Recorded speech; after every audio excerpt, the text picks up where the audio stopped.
পর্দা খুলতে দেখা যায় মঞ্চে একটি ছেলে, বয়স 23-24 বছর, হাতে ঝাঁটা হাতে মেঝেতে উবু হয়ে বসে বই পড়ছে। একজন ভদ্রলোক হাতে বাজারের ব্যাগ নিয়ে ঢোকেন, বাইরে থেকে তার গলা শোনা যায়। আস্তে আস্তে আস্তে অবৈধা কোথাকার, আরে জ্যান্ত শিঙি মাছগুলো লাফাইতেছে, হাড়ি ভাঙা গেলে চিত্তির আর কি। ধর ধর 20 টাকার 1 পয়সা বেশি পাবি না।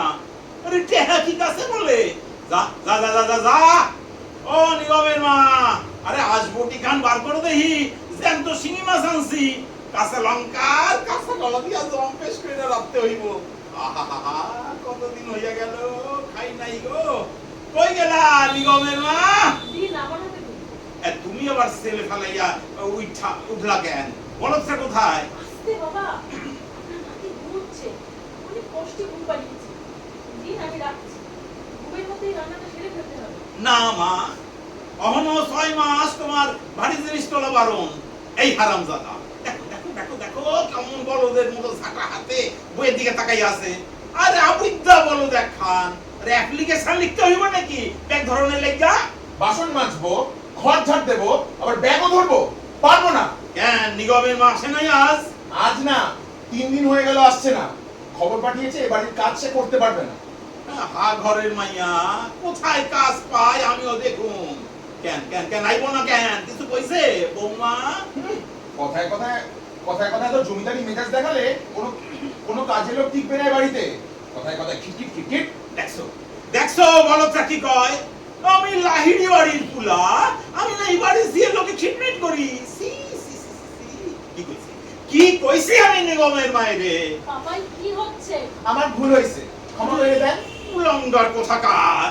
বাবা আপনি বসুন দেখি, রোদে তেতে করে এলেন, আমি একটু শরবত করে নিয়ে আসি। আর কি করুম বৌমা, সবই আমার কপাল। দেখো দেখো দেখো দেখো কেমন মুখে বই পুইজা উইয়া আছে। লজ্জা শরমের বালাই আছে কিছু? কষ্টে আপনার নাতিকে ঘুম পাড়িয়েছি। তো তো কি হয়েছে? নাদিরে বলো বাইরে রাস্তায় গিয়া ঘুমাইতে। এই হান হইল গিয়া হ্যার বাড়ি, জানো না? এখানে একটাই পোস্ট, বাকি সব ল্যাম্প পোস্ট। কি কইলি? কি কইলি? হারামজাদা কইয়া কইয়া বাপের অন্ন ধ্বংস করতেছে, আবার বড় বড় কথা। এই গতর খাটি তবে খাবার পাই। আজ 5 দিন হয়ে গেল নিগমের মা আসছে না। টের পেয়েছো? কি হচ্ছে বাবাই? এক হাতে বই আর এক হাতে ঝাঁটাই লইয়া কি যে কত খাটাইতেছো, তা তো দেহনি যায়। ধ্যাত্তেরিকা। কি যা তা বলছে?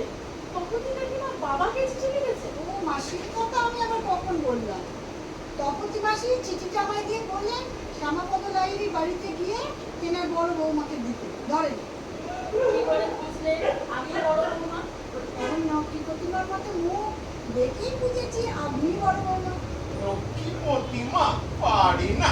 জুবান, কি দরকার বলুন, একটু সাহায্য লাগবে? না না, আমার লাগবে না, আপনাদের লাগবে তাই পাঠিয়েছে আমার। আমাকে সাহায্য করবো তুমি?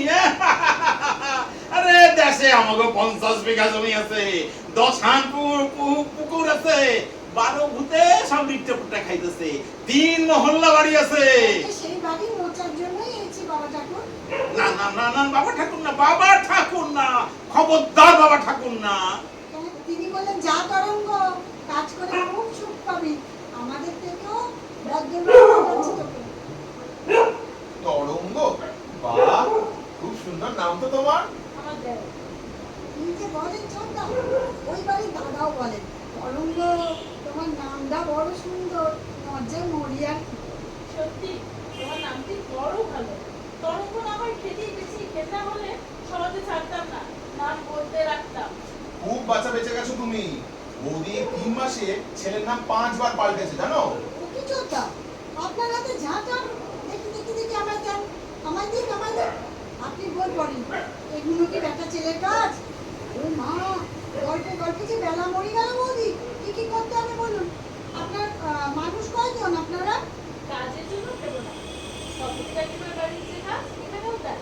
আর লোক লোক বলতে যে রায়বাবুর নাম মুখস্থ করে রেখেছিলেন তিনি, আমি, আমার এই দেওর বাবাই, আর আমার ছোট্ট গোপাল। অনেক কষ্টে ঘুম পাড়িয়ে এটা করতে হবে আপনার বাড়ি, তারপর ওই বাড়ি, ঠিক আছে? আপনি ছেলের কাছে যান, আমি ঘর ঝাড় দিয়ে বাসন করতে সবজি কেটে দিচ্ছি।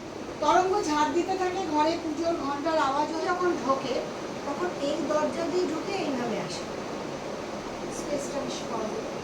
আর আর লাহিড়ি বাড়িতে যখন ঢোকে তখন এই দরজা দিয়ে ঢুকে এই পাশে। এইটা দু বাড়িতেই এটা ইউজ হয়। তরঙ্গ যে বাসন মাজে বা কাপড় কাচে বা বাড়ির কোনো লোকও যদি এই যে বালতি করে নিয়ে এসে কোথায় রাখে, বাইরে থেকে নিয়ে বালতি জল ভরে ভরে নিয়ে আসছে, এই যাবতীয় কাজের জায়গাটা এটার পিছন, এটা দেখা যায় কিন্তু। এবং এইখানে সবসময় কিছু বাসন কোসন থাকে, আর এখানে যাই ডিজাইন হোক তার মাঝে একটা কালী ঠাকুর থাকে। ও এখানে একটা চেয়ার থাকে, সেই চেয়ারের পজিশনটা আমি এখনই বুঝতে পারছি না কোথায় থাকবে, মনে হচ্ছে টেবিলে বা স্পেস কতটা পাবো, কারণ যেই থেকে দরজাটা আছে, যদি এই দরজা এদের ব্যবহার হয় বাহ হতেও পারে। আর শিফটিং যখন হবে সবসময়ই ওই একটা ছেঁড়া ছেঁড়া, আমি সেদিন জয়পুরকে বলেছি যে শিফটিং কোনো সময় মঞ্চ ডার্ক হবে না, আর ছেঁড়া ছেঁড়া আলো সবসময় মঞ্চে পড়ে থাকে। শিফটিং যখন এটা থেকে ওটা যাবে, মানুষগুলি যে মুভ করছে, আর এটা আরেকজন মানুষ ঢুকছে দেখা যাবে, দর্শক দেখবে, কোনো লুকোছাপি নেই।